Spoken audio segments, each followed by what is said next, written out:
Should we start now, Dr. Kurian, Mr. Pramod Kumar, Deepak Misra? Yes, I'm. We can start. Yep, absolutely. Good afternoon, ladies and gentlemen. It is with a great pleasure that I welcome all the panelists, President of ASBM University, on global pandemic, opportunities and challenges for e-commerce. Let me introduce our panel members for this particular webinar. Dr. Albi Anand Kurian is a marketing strategy practitioner and theorist. As founder director of Emphasis, a marketing and strategy consultancy, Dr. Kurian has worked with multinationals such as Procter & Gamble, Nestle, and Unilever on products like Lay's, Ariel, and Coca-Cola. Dr. Kurian has conceived and developed key management concepts, reality plus, neo people, the Afghanistan syndrome, the triple F model, and the mirror maxim. Dr. Kurian's concept, conflict as a marketing tool, was published and republished by the Wharton Center for Leadership and Change Management, and is now a permanent part of the body of knowledge. It has been featured among 30 marketing people in the world for his contributions as a marketing theorist. His book, The Peddler of Soaps, was on the bestsellers list. Dr. Albi Anand Kurian holds dual postgraduate degrees in management and in law, and a PhD in management. He is a consultant and the course leader of the Doctorate of Business Action Program at the Management Development Institute of Singapore. I welcome Dr. Kurian. Mr. Pramod Kumar, bestowed with the FM and LM operations B2B in Gautam.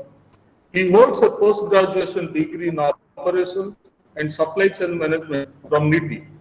Carrying a worthy experience of 9 years, he had the opportunity to manage and drive various leadership roles within the organization since 2011. Joined the organization as network manager, North Zone, and eventually climbed the ladder up to head e-commerce and ground operations B2B in Gautam. A strong and a quick mind for business acumen, analytical skills, he has been nominated to be a key member of the senior leadership group, contributing to the strategic decision-making and operational execution of the company initiative of the verticals to enhance and support the vision and mission to build a strong and robust network and delivery capability. I welcome Mr. Pramod Kumar. Mr. Deepak Misra, Thank you. an alumni of experience in manufacturing and supply chain operations in retail and e-commerce sectors with world-class companies like Amazon and IKEA in South Asia and North America. He has worked in various areas of supply chain like supply planning, supplier development process, logistics network design and capacity planning, and flow optimization.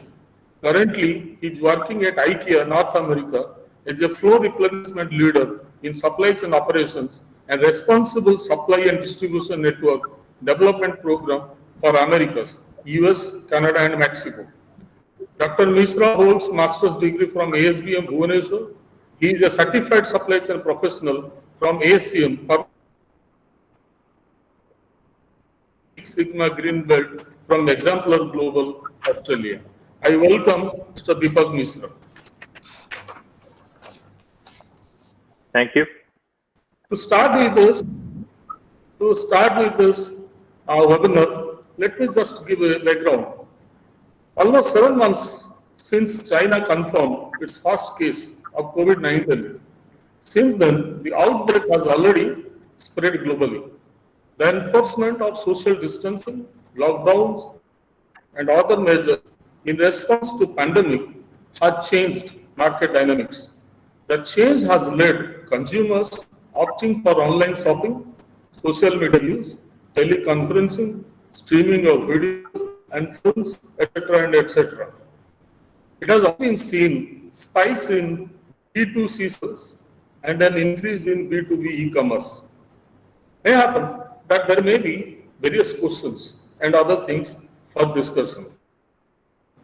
But let me put forward my understanding of this, that should e-commerce enable the fast and secure cross-border movement of goods and services, whether consumers purchased online during the holiday season will repeat this buying pattern, whether the pandemic has brought to the fore of vulnerabilities of supply chains and tested the ability of business to access swiftly.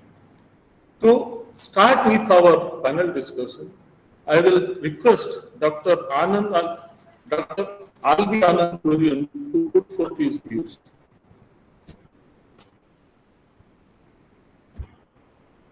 Thank you so much, everybody. Thank you, of course, especially to ASBM, and thank you especially to Dr. Pattanayak for his kindness in having us all here. I will just share some little ideas with you today. They are slightly, I think they are fairly interesting ideas, and they, I think, will show a certain direction in which we can take the next months and the next years as well. So let me just present. I am using, I normally use Zoom and Microsoft Teams. So let me just see if I'm comfortable here on Google. So I'm clicking, and is everybody seeing my screen?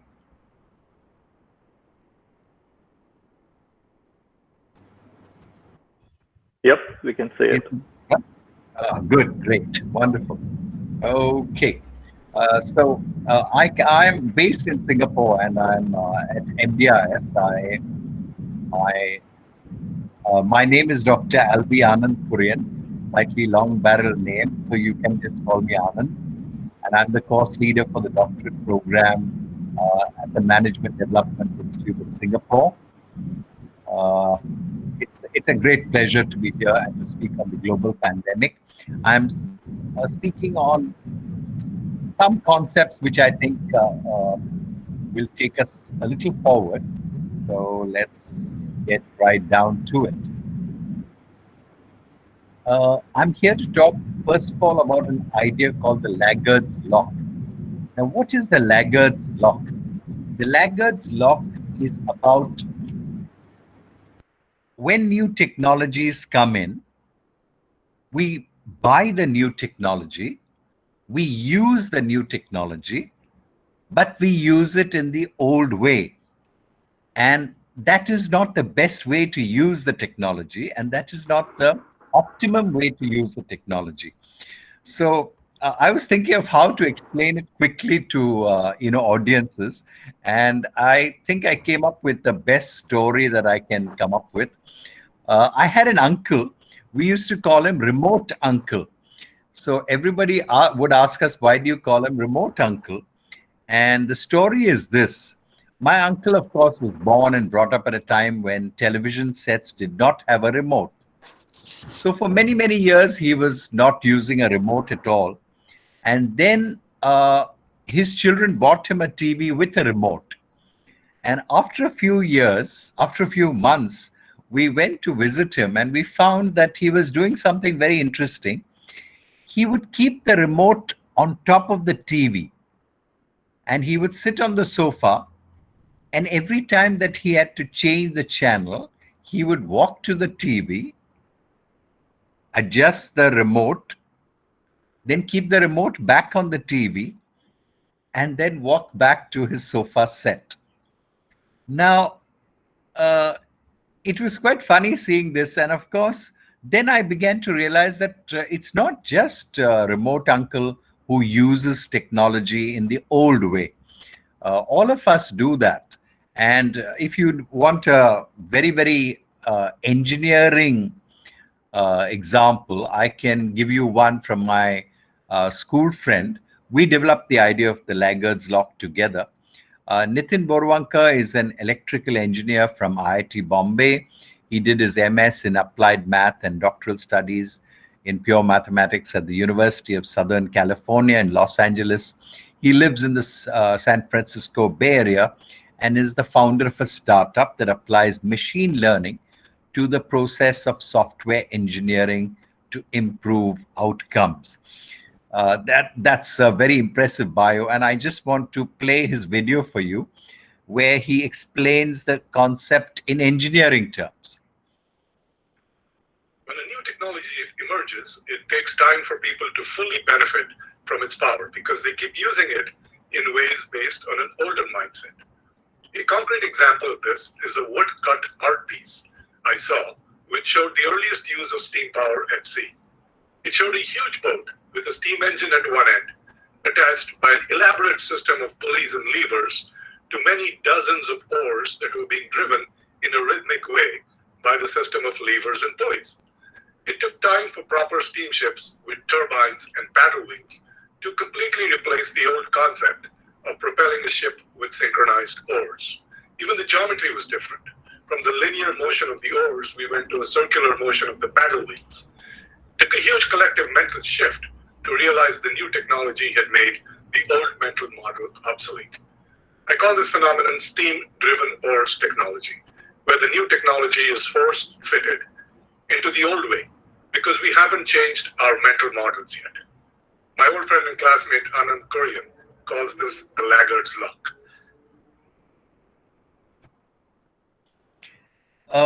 So the Laggard's lock operates in all of us. It operates in all industries. And we tend to use new technologies in the old way, and which is not the best way to use it. So I spoke to Narayana Murthy, Sri Narayana Murthy. He is, of course, the co-founder of Infosys, has been chairman and chief executive, president, and chief mentor before retiring and taking the title of chairman emeritus of Infosys. So I asked him if he had seen examples of the Laggard's lock during his. It's a very long interview. I'll just play a short excerpt of it. I know that videos on don't play too well, but I think the audio will be reasonably okay. Let's take the private companies. Sure. Do you think within the private sector companies there is a kind of Laggard's lock, or have they been able to overcome? Are they using new technology to its optimum? No, I wouldn't say that because, in fact, as a company that does thousands of projects, a year, one of our biggest challenges is to communicate to our customers the importance of re-engineering the solution. That is, when I go to a bank, I tell the bank that, look, the processes that you are adopting was based on a manual system, was based on was suited for small level of operations. Today you have thousands of branches. Today you're dealing in foreign exchange. Today you're dealing in all kinds of instruments, financial instruments. Therefore, you need to change the processes. Therefore, you have to re-engineer the system before just putting in the technology. Many times people tell us, no, you just put your system, but change the system to replicate the same processes as we are doing today. We tell them that there is no value. There is absolutely no value in our putting this technology, because this technology is supposed to help you in scaling up. This technology is supposed to help you introduce new products quickly. So I think that is a problem. So their process systems are still stuck in the old. Oh, very much. In fact, So they feel we're coming to you.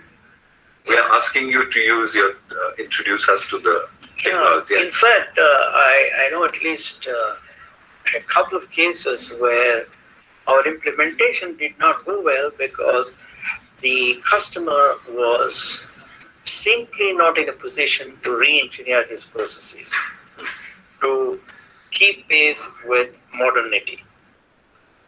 And to that extent, I would say that even the private sector in India has not fully geared itself for accepting change.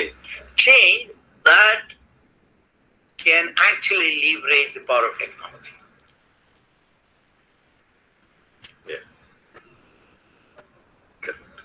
Because it's actually exactly like the remote uncle. Exactly. He's using the remote. Exactly. So he feels, oh, I'm Exactly. modern, you know? Absolutely. 100% right. Very.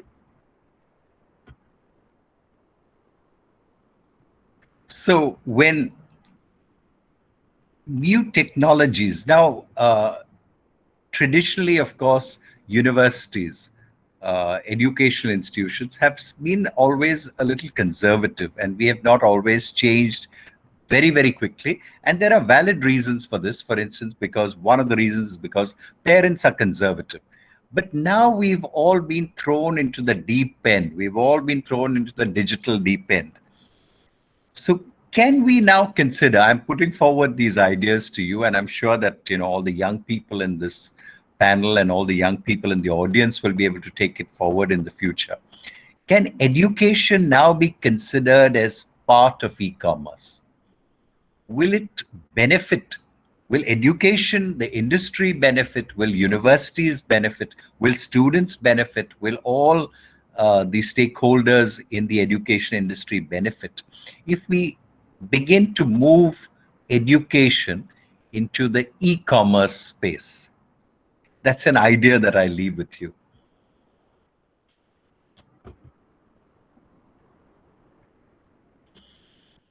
The other idea that I want to leave with you, which is a very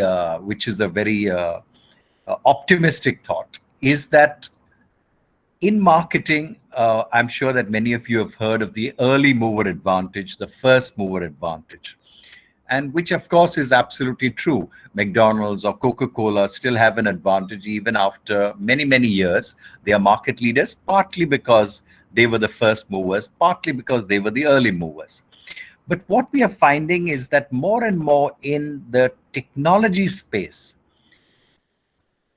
while being an early mover may have some advantages, but it is late movers who do have several advantages. For instance, you find that Facebook is not the first mover. Amazon, similarly, Google is not the first mover. And in spite of that, they of course dominate the world today. So if you are a late mover in the digital space, it doesn't necessarily be an advantage. Disadvantage. It could quite easily be an advantage because you don't have to learn to reinvent the wheel. You are learning from the lessons of the others. Meanwhile, the bugs in the technology have been sorted out, etc., etc. I'm sure that many of us here in this room today, in this digital room today, many of us on the panel and many of you who are listening in will take full benefit of the digital advantages that today's economy offers, and that you will bring the digital economy into the heart and soul of our country. Thank you so much. Thank you, Dr. Anand.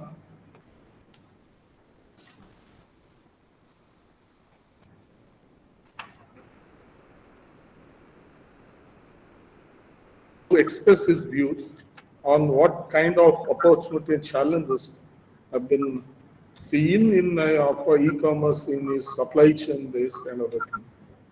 As we have also seen, whether the pandemic has brought out the vulnerability of supply chains, May I request Mr. Pramod Kumar to put forth his views? Okay, thank you. Thank you, Dr. Kurian. Thank you, Dr. Samantre. Thank you very much for having me in the webinar.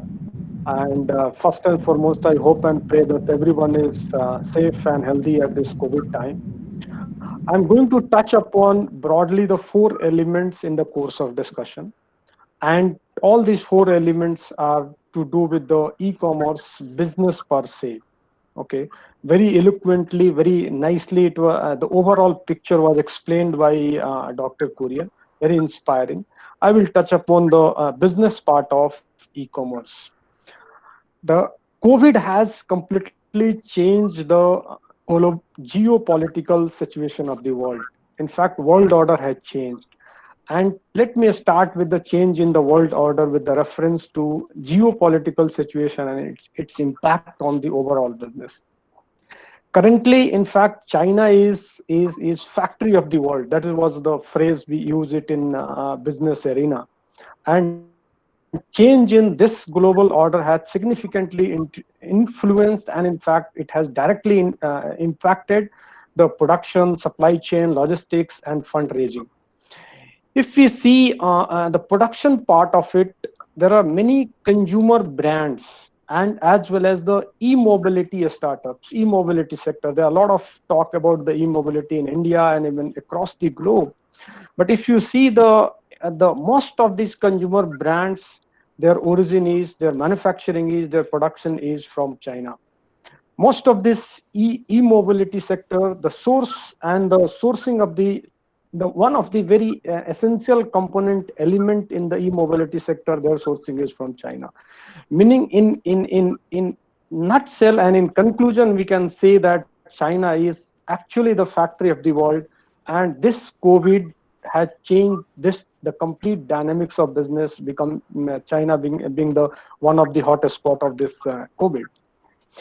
So what are the changes that are coming into e-commerce space and in general in supply chain space? Increasingly now e-tailers are going to have the complete de novo thinking about the suppliers, both the suppliers, tier 1 supplier and tier 2 suppliers. Because Indian e-tailers, they have the large supplier base, either they are in India or they are in China, but they're sourcing from, even if their base location is in India or it is in China, their sourcing is from the China. And increasingly now we are seeing that sourcing base is going to change. There are huge and large number of electronic goods, smartphones, they all are sourced from China, they are sold in India. Flipkart and Amazon of the world, they are of the view that more and more local sellers and local suppliers, they are getting onboarded. They are of the view that the many of these electronic goods which are sourced from the Chinese company, they are going to be relying on the companies who are manufacturing in India or who are sourcing from India. There are a third element which is also heavily impacted is the fundraising. Large number of e-commerce companies, even be it the micro e-commerce company, be it your social e-commerce companies, the fund houses of China, they have the very heavy stake in the Indian e-commerce. And the COVID has changed this scenario. In fact, I know for the sure that there are many e-commerce companies in India. They had funds which are already decided pre-COVID, they have not received it. And in last 3-4 months, because of the change in scenario, the overall deal that was struck is hanging around. And we see that there are many fund houses based at China. They are not very keen to invest into India. Even the e-commerce companies are also not very keen to get the fund from China. Now, how that is going to be and how the opportunity we can derive it, meaning the Indian e-commerce can derive out of this scenario. And in this, definitely there is a huge opportunity in terms of shifting the manufacturing base from overseas manufacturers to the India. But there are certain elements that I see is that should be in fact addressed. There are many regulations, especially to do with the land reform, labor reform, ease of doing business, licensing laws, even in fact easy access to capital. These are the 4-5 very crucial elements that we see it are always, it has been the showstopper and roadblocker in terms of creating the manufacturing ecosystem into India. If we connect our dots and get our all acts together, definitely India is going to be at advantage, to be creating a lot of new opportunity, not only e-commerce, in fact, the entire ecosystem which is going to have it into India. How the e-commerce overall business has changed, definitely Professor Kurian has touched upon it, like digital thing and online is something which has become the talk of the day. Everyone's life is in fact touched by it, and this COVID has in fact increased the overall sentiment among the people that we should have more and more in fact online shopping.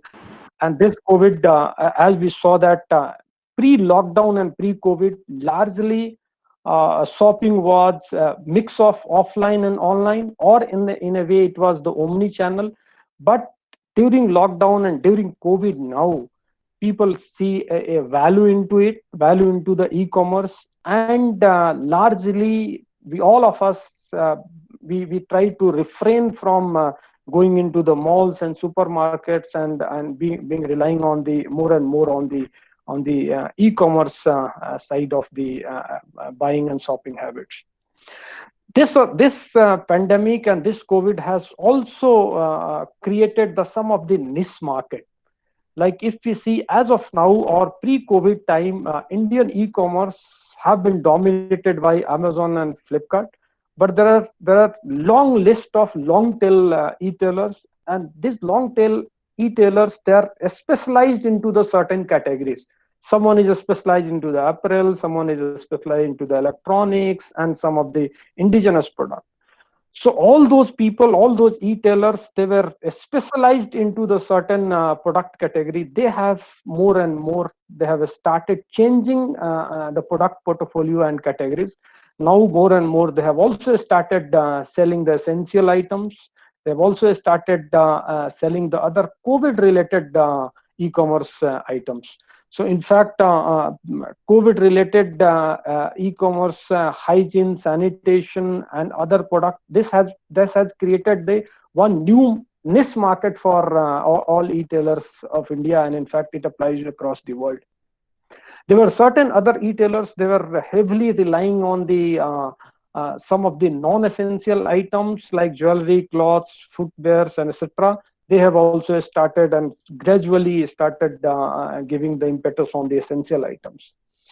There is one more major thing which has happened in this pandemic time. Before pandemic and before COVID, we had a huge surge in terms of online buying, in terms of going and shopping on e-commerce. But this pandemic has taught a very good lesson that we can't, in fact, ignore the local kirana shop. In fact, these shops have played a very crucial role in this tough time. We know that these kirana shops are the lifeblood of the people. And this pandemic has taught a very good lesson that we need to take care of this offline kirana shops as well. In fact, there are many companies in India. In fact, it has been led by none other than Reliance only. They are working heavily in terms of bringing these kirana stores into a formal digital online system. And if that happens, probably it is going to be the very good omni-channel wherein e-commerce of the world will also flourish. At the same time, there is no threat to the local kirana shop, which had helped everyone in this world during this pandemic time. So these are some of the overall my thought on the business. In fact, I should also touch upon the e-commerce India business, how it has done in the past pre-COVID and how it is doing during the COVID. If you see from the order standpoint of view, currently, in fact, in financial year 1920, around 4 million a day order that we see it, and this number, it excludes grocery and micro e-commerce, but the rest of the other category put together, we see that, and that surge has been there in India almost with a CAGR of 25 to 30%, and everyone expected that this surge is going to continue even FY 2021 and beyond. But somehow this COVID has put a break. We had almost zero turnout in the month of April, and certainly that movement was very dismal in the month of May. But we are seeing that a very good, once again, a spike in the month of June and July. July is, of course, it is expected to do well. In May and June, we saw that there were kind of 70 to 80% of the BAU volume. That was the turnaround which we have seen, and this was very strongly, and in fact surprisingly, there was a very recent rebound in the tune of 110 to 20% in the electronic side of the business. Okay, of course, apparels and other things didn't do well. They were at a level of 70 to 80%, but electronics and other essential items did fairly very well. How this is going to impact the overall year? Overall year, everyone is estimating that it is going to be somewhat similar to FY 1920.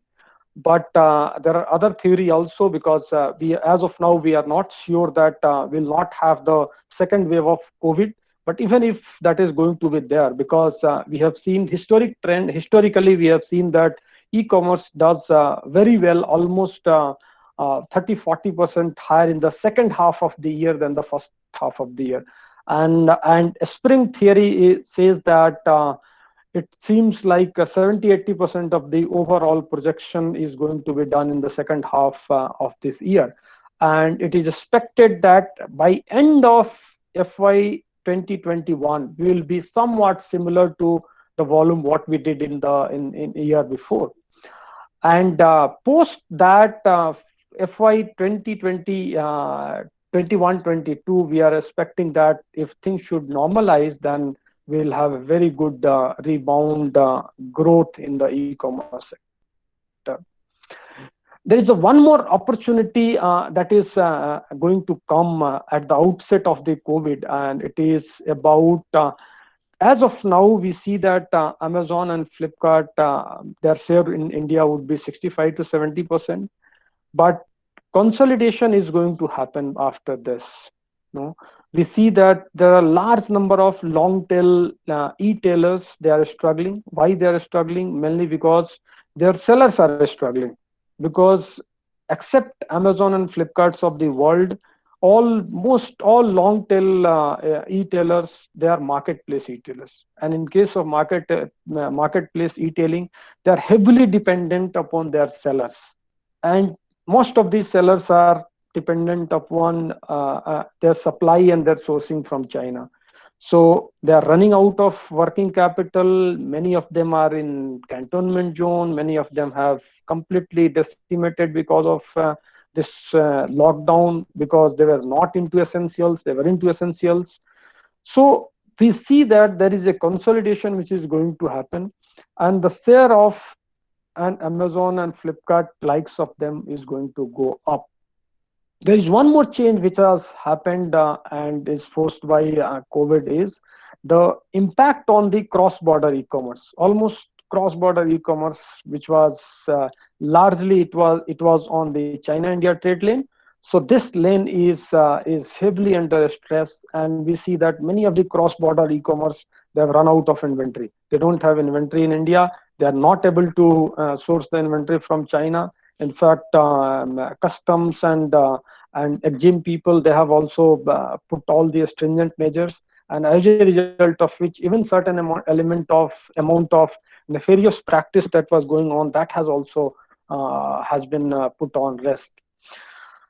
My last bit of my discussion is on how the supply chain logistics of e-commerce is doing in India and what are the opportunities area. Quickly, I'll take another 4 to 5 minutes.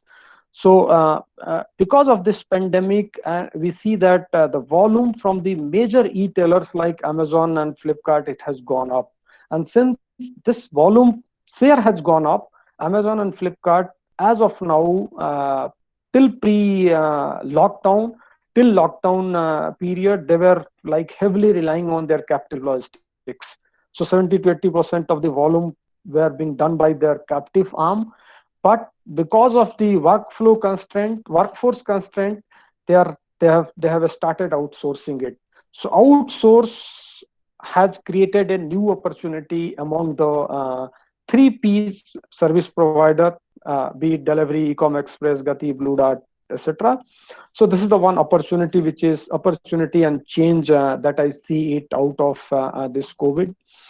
The other opportunity and the very important element that I can see and foresee here is that as of now or till pre-COVID time, the share of metro and tier 1, the volume share of metro and tier 1, meaning top 50 city of the country, was contributing around 50% and thereabout.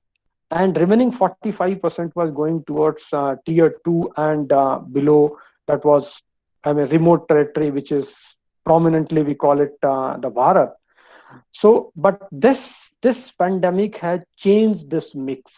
It was expected that that mix will reverse, like 60% will go towards tier 2 and below, and remaining 40% towards the metro and tier 1 by 2022.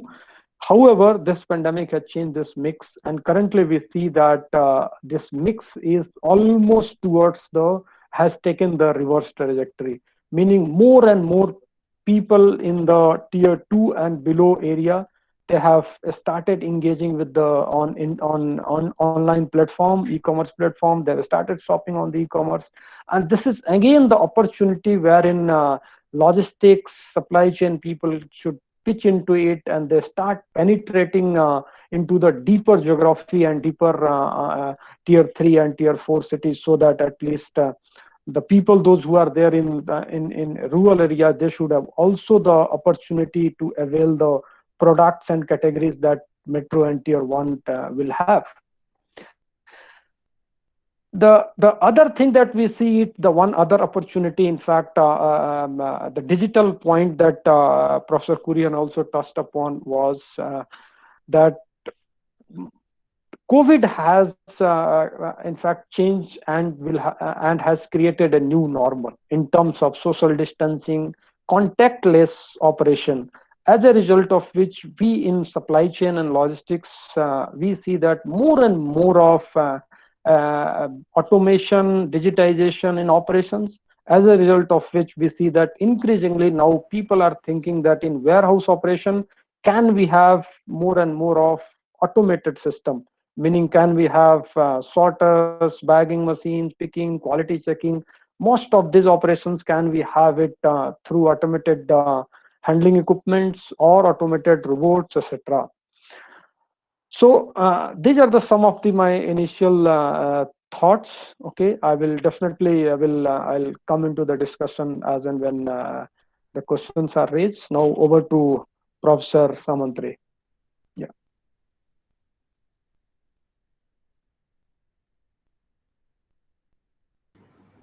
Yeah, thank you, Mr. Pramod. It's a nice talk and highlighting various things. I request participants, they can share their questions if they have on the chat box. We'll take it out by one once our discussion is will come to an end. At the end, we'll take it out. Now, as data, markets of data, that is of the US market. there was a change in the purchasing behavior were also noted due to social distancing. 1 month ago, before the official lockdown, around 47.2%, nearly half of US internet users were avoiding shopping centers and malls. Now, after the fallout of this COVID and the coronavirus, roughly 74.6% of these internet users should steer clear from shopping centers altogether, according to the report. My theory is to Mr. Deepak, because he is well versed with the US market doing and present in that. So how his company and how the market is going on and what is the consumer behavior present in the market. Now, may I request Mr. Deepak Misra to present his views. Thank you, Dr. Samatre, and thank you, Dr. Kurian and Mr. Kumar, for sharing such a very fantastic, thoughtful insights on e-commerce, especially on the Indian markets. And thank you, Dr. Pattanayak, actually giving me this opportunity to be a panelist. And can you hear me? Yep. To be a panelist with such eminent speakers. So I will quickly touch upon what's happening in the States and what's happening with the IKEA and how the buying behaviors are changing and what are the challenges and opportunity we see in the States. I will share a small presentation. Let me know when you can see it.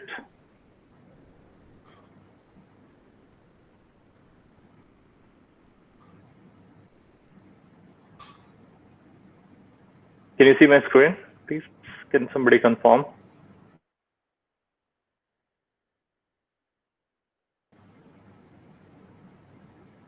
No, we can't see it, Deepak. Oh, sorry.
Okay, how is it now?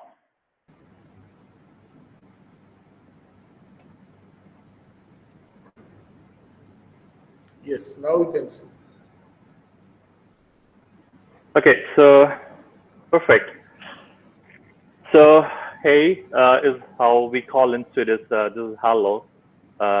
So that's how the way of welcoming to IKEA. So our vision is creating a better everyday life for many people. So talking about the global pandemic and what are the opportunity and e-commerce. So just to give a little bit of background about IKEA. So we are a home furnishing business company, and we are into omni-channel. Like we have our stores and we have our e-commerce, which is at a very nascent stage because it's not very old. So in the United States, actually, so when we see many areas of the business that are struggling, one of the business that is helping economy stay afloat, and that's e-commerce, and which is obvious. So talking about e-commerce, let me share some of the facts, how some of the big companies in the US are doing. So as we know, actually, working and living remotely create new demands. It creates new demands for the e-commerce. So let's look at some of the statistics of the Q1. So Amazon is, of course, the dominant leader actually in the global market, also in the United States market. Has seen a 26% growth in Q1. Similarly, Wayfair, which is also quite dominant in terms of home furnishing, has seen 20% increase. Chewy, pet food, it's a pet food online company actually, and it has seen 38% growth. And pet market in the US is quite big actually. Then also speaking about some of the North American chain stores, it could be apparel, it could be any other food. So they have seen a huge increase of 80%. When we talk about the grocery and other consumable stuff, which is you can buy online and pick up at the store, which we call curbside pickup, that has seen a 208% growth. And actually, I'm not surprised because everybody's staying home. Nobody's going to the shopping mall to buy to a grocery shop. So everybody's buying online. So that tells enough actually what is the growth happening around e-commerce. So let's talk a little bit about IKEA. So in IKEA, we have seen our e-commerce has jumped by 100%, whereas our cash and carry has dropped by 65%, because our cash and carry is only through our stores, and our stores, pretty much all of our stores were all closed. And some of the stores in some of the pockets were open. That's why we saw still we had like 35% of the sales. So talking about IKEA, let's take a quick look at, and this is a good problem to have, right? So let's look at a little bit about IKEA landscape. So globally, we have 458 stores in 53 different markets or countries. Like I said, our e-commerce is at a very nascent stage, so we are at 10% of our total annual revenue. So there's a lot of room to run. So in North America right now, we are operating in US, Canada, and Dominican Republic, where we have 66 stores, 15 customer distribution centers, which are exclusively used for e-commerce distribution, and 7 distribution centers. We have 2 upcoming stores in Mexico, which is coming this fall.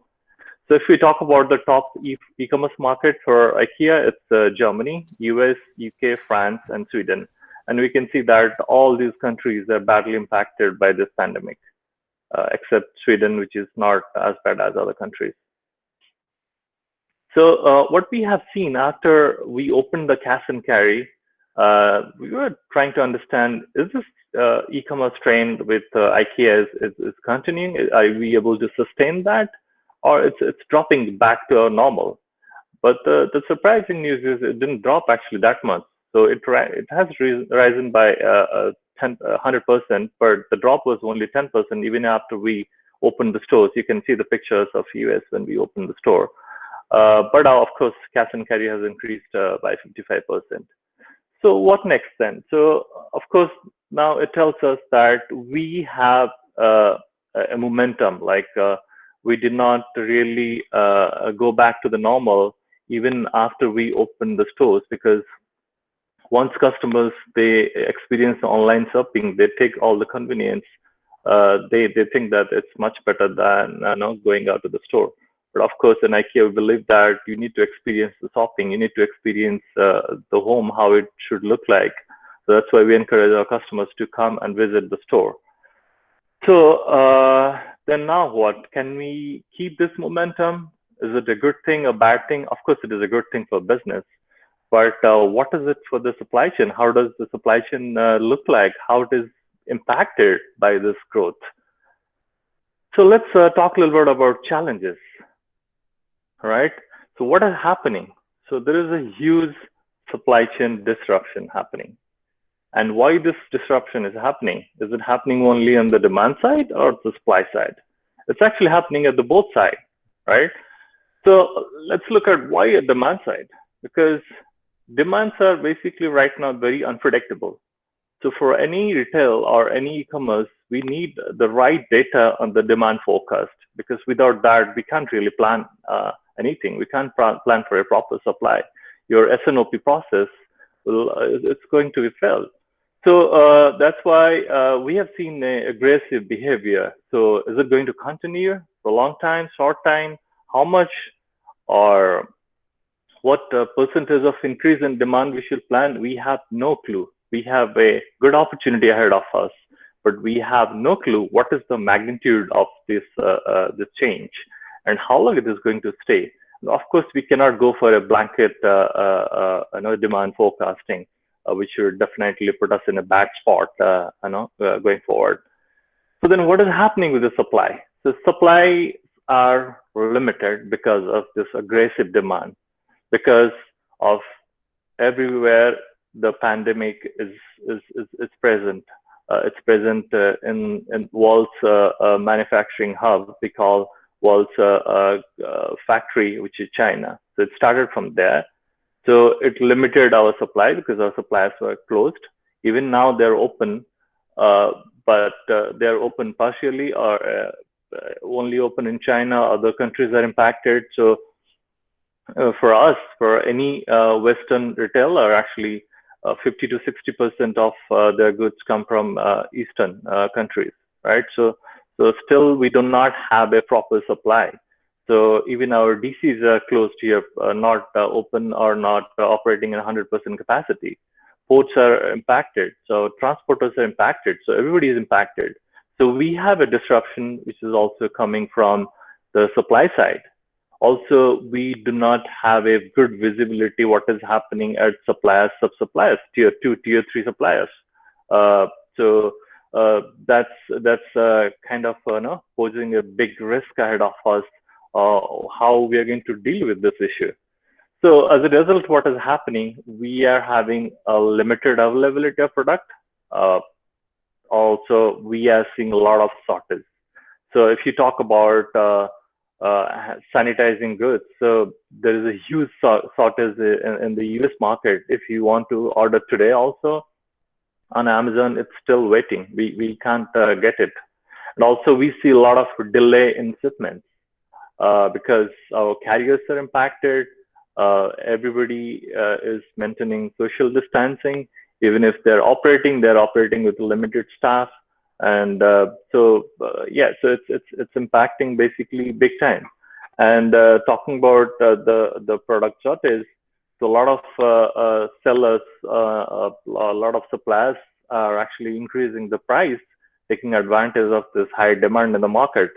So recently, during month of May, Amazon had to list down almost 1 million items, mostly the PPEs and the sanitizing items or cleaning stuff because of this the price gouging. So I mean that's not a good thing, but again it's a normal phenomena when you have a high demand and shortage in the supplies, so price gouging happens. So so what next? So are we going to see this challenge forever? Of course, we'll see this for a little longer, but then look at some of the operational challenges also we face. So our operational cost is increasing because we have to maintain high standards everywhere in our fulfillment center within the transport business.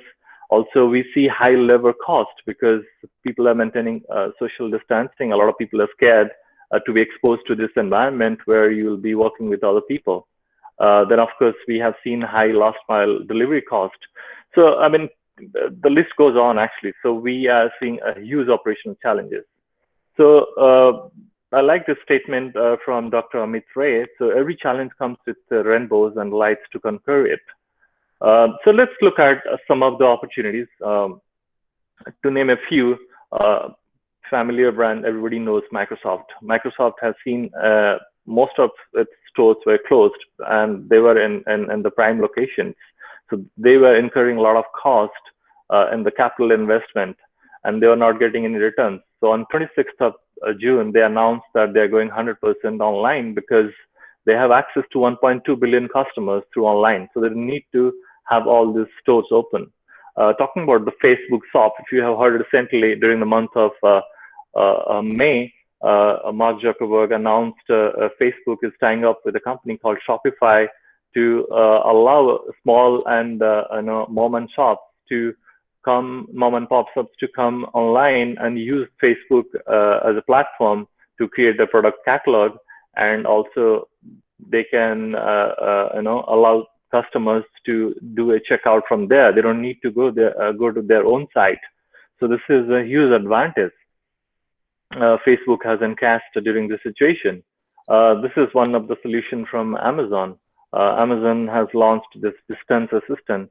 When people are practicing social distancing and you have to stay like 6 feet apart from each other, so you can install this software, and it's basically open source software. Anyone can take it, and it's based on artificial intelligence platform. And you can install this, and you just need a camera, sensor, and the monitor, where if you are crossing each other and you are coming to a 6 feet zone with somebody else, you can see this red highlighted, and also you can get an alarm. So a lot of these innovations are coming from different companies during this situation. So at IKEA also, innovation is a part of our everyday business. So to share a few, what is happening. So IKEA has come up with this drone. Like we have seen a lot of labor shortage in the warehouses and basically in the fulfillment center and distribution centers. So maintaining inventory accuracy is very, very important. So using this drone, you can do a cycle counting, which is completely human being free. Actually, you don't need anyone. And it is doing your cycle counting much faster. Could be like 100% faster than what we have been doing today. And what it is doing, you can see 2 screenshots. First one is the drone flying along in an aisle, actually reading the racks. So it reads the location, takes a photo of how many packages we have sent into an AI box, and which reads what is the inventory in the system and what is the physical inventory, and it gives you inventory accuracy. So this is a fantastic system actually during this pandemic when you are facing labor shortage or your worker shortage. So then also to talk about one more opportunity. So IKEA, this is a project has been going on for a long time, but this is a good time to practice it. So we have been using our stores as multifunctional units, multifunctional logistics units. It's not only for the customers who come and do the cash and carry. We can also fulfill the orders from the stores. So we have decided that going forward, all of our stores will have this capability. So then we can gear up to the speed of this e-commerce demand. So these are a few examples to share actually what is happening, what are the opportunities ahead of us, and how IKEA is contributing. So then what next? So we have to accept what is happening. We need to adapt to it, and we need to do it very fast. So acceptance, adaptability, and agility are the 3 successful mantras right now if you want to really cope up with this pandemic. So to sustain this pandemic, we need a supply chain with more flexibility and more resilience. And to do that, we need better technology, which is available and ahead of us. So artificial intelligence, machine learning. So demand sensing is a very good tool to improve your forecast accuracy. We have been doing that quite successfully, and we see that using in short term and long term. And we need to have a lot of innovative processes, and definitely we need a lot of smart people. So when I talk about processes, you need to have a better risk management. Right now, the entire globe is affected by this pandemic. So we need to have a plan A, plan B, and plan C. So it's not gone are those days where you just have a second plan, but now you need multiple plans. And you need definitely people and competence to execute it, because without people, it doesn't matter how good technology or process you have, it's going to fail. So I guess I'm actually running out of time, so I'll stop here. So TAC, thank you. It's the way we thank in IKEA in Sweden. So I'll stop here, and any questions, I'll stay here to take. Thank you, Deepak. Yeah, no problem. We have seen a few questions, but we'll pick up. The questions, Mr. Ankit Shukla was asking, how things are changing from last mile delivery point of view, or you can say last line haul portion of supply chain in India. Mr. Pramod Kumar, can you light up on this? Yeah. So from last mile perspective, as in fact, my initial opening comment also I touched upon, is as of now, we have seen that around 65 to 70% the volume that goes into the network, they go through the captive logistics companies like E-Card, ATAs, expressways, and likes of that. Okay. Now, since this pandemic has changed the demand pattern in India, now increasingly the demand which is going to come, it is going to come from tier 3 and below cities. Okay? And it is expected that 60% and plus the demand volume which is going to generate, it is going to generate from those areas. Now the challenge for LMD last mile delivery perspective is for logistics companies to penetrate their network in those markets. Okay, and there is one challenge that we always face when we are in logistics and serving the Bharat portion of this India is the drop density. So in tier 3 and beyond, the density is not going to be there. Density will be, of course, the demand is going to be 60% and plus, but the density will be very low. So in one pin code or 2 pin codes, every day the order volume could be 10 shipments, 15 shipments, 20 shipments, whereas the stretch of that pin code would be ranging from anywhere 50 kilometers to 100 kilometers. So the challenges which is going to come before logistics companies is one, the cost pressure is going to increase. Okay. Second, since the demand is going to come from the tier 2 and below cities, the ASP of the product is going to drop. And in fact, we have seen that during COVID period itself, the average selling price of the product, which used to be 800 to 1000 rupees in India, has dropped to 500 to 600. Okay, meaning people are more and more of they are ordering the shipments through online. Number one. Number two, the order size has reduced. Okay, and number three, people are not spending any money on the discretionary products. Discretionary expense has it has been put on rest. Okay, so since ASP has dropped, order volume has increased, drop density will be low. Okay, and hence there is going to be a huge pressure on logistics companies to deliver the product, but deliver it with reasonable cost, because no retailer is going to spend and burn any additional money or spend additional money on last mile delivery or even middle on logistics per se in overall spend. So challenges are manifold, but definitely since the demand volume is going up, I'm hoping that the drop density is also going to go up. And if drop density goes up, definitely it is going to bring efficiency and optimization, cost optimization is going to happen. And that will help logistics companies to optimize cost, optimize resources, and at the same time make certain margins. Yeah. Thank you, Mr. Pramod. Nice thought and nice answer. I think we have answered this question. But another question will take it up: how e-commerce could become helpful for our youths in terms of employment? If somebody, we can get some answers for this. Can I answer it?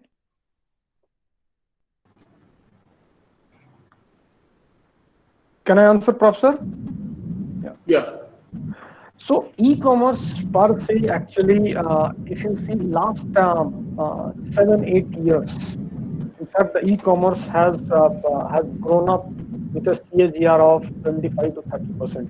When I'm saying the e-commerce, I'm touching upon both the elements of e-commerce. One is the e-commerce overall e-tailing space, e-tailing business, and second one is the e-commerce logistics.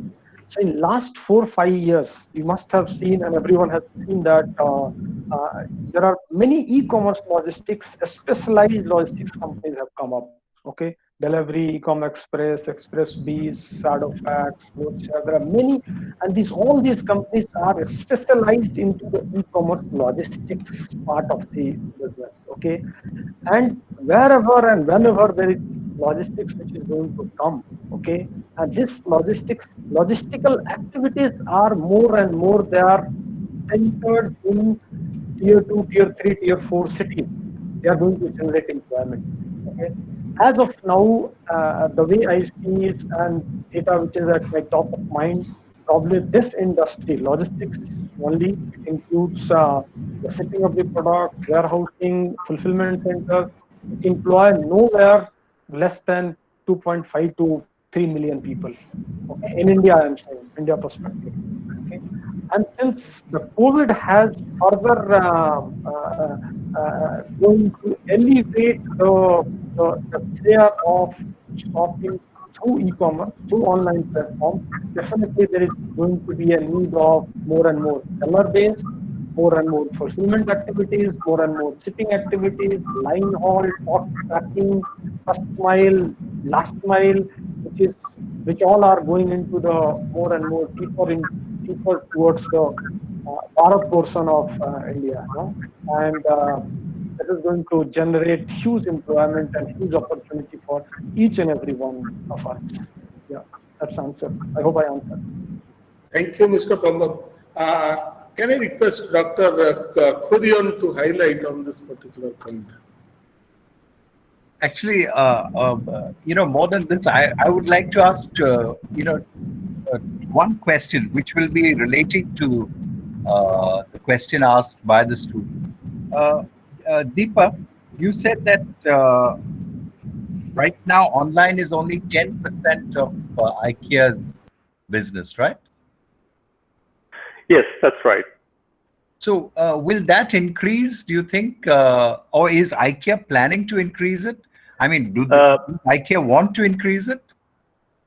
Absolutely. So, like I said, it's at a very nascent stage. So, I mean, if I remember correctly, so just like 3 years ago, we have started, and we are growing at a pace of almost 120 to 130% with respect to e-commerce only.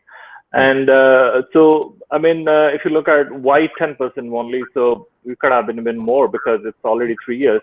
So the problem with home furnishing business is the network, the distribution network. It's not, we need very specialized carriers because the goods are, very bulky. And also in the US, I mean, a lot of European countries, so we need white glove delivery. So because if you are ordering any expensive item, it needs to be delivered with proper care. So with that, we are facing a little bit of challenge in creating the delivery network, finding the right carrier. And then also we're trying to speed up with the parcel delivery, at least for the small items. We're trying to segregate and find the regular carrier who can take care of it. But the bigger items, it's kind of, the pace is a little bit slower. Yep. The other question that I wanted to ask Pramod was, you said that e-commerce sales generally go up in the second half of the year. So what is the, I mean, I was trying to figure out, okay, what can the connection be? But I can't. Connection, yeah, Professor, thank you. Thanks for this question. So connection is very obvious. Actually, most of the sell activities that happens, it happens in the second half of the year. Meaning starting from October and the November is the period when we'll have, in 1 year, it could be, this sell will be in the first week of November. In some year, it will be on the last week of October. Okay, so the entire transaction that e-tailing space and e-commerce people that do it, in fact, they do it into this within a span of months or 2 months time, and that is October, November. So that's Amazon does Big Billion Day, Flipkart does Amazon does the Great India Sale, Flipkart does Big Billion Day. So and these sale activities, I can just throw a number to you. In a span of 4 to 5 days of this sell, we do at least, we at Gati, we do around 18 to 20x of volume, you know, and our revenue also would be like 25%, 30% revenue in these 1 to 2 months. Whatever the revenue we do in a financial year, around 25% we do in a month or two. So that is actually the connection. We are hoping that this COVID has completely ruined and passed the entire business in first half of the year. And second half, we are kind of thinking that at least it should rebound and it should give some confidence. And e-commerce, because of the, because of COVID, at least that buying things should improve. If I may be allowed to answer the IKEA question, because we are the exclusive logistics partner for IKEA in India. So we do their e-commerce and both the store to the home delivery in Hyderabad. The first IKEA store in India had come up in Hyderabad. We have also started doing Mumbai, and I think Deepak rightly put it, the possibility that e-commerce or IKEA actually means something different. Okay? The setting of the network is like a tremendous work. Even if we have a store in Hyderabad, we don't deliver through their e-commerce channel in entire even Telangana and Andhra also. We deliver in certain pincodes in and around of Hyderabad and some of the pincodes out of Hyderabad that we have started it recently. Similarly, the way we do it, we don't do entire Maharashtra. And because of the IIBM maintains the highest standard of quality and the customer experience. And yeah. Thank you, both of you. Thank you for adding us. So, taking this cue from Dr. Kurian, whether e-commerce can be in education or something like education. So what we did in ASBM University, we have launched a course in ABM e-commerce.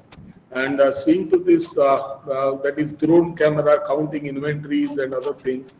And we have also launched one course in MBA business logistics, mostly the machine learning and other things. That we the education and will be into the education.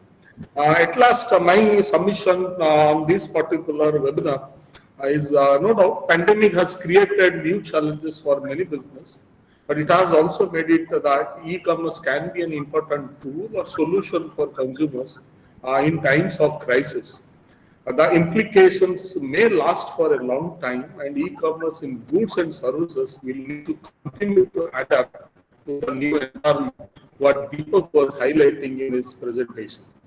And I'll like to thank Dr. Kurian for giving a beautiful concept that is remote uncle, which may not be known by many participants.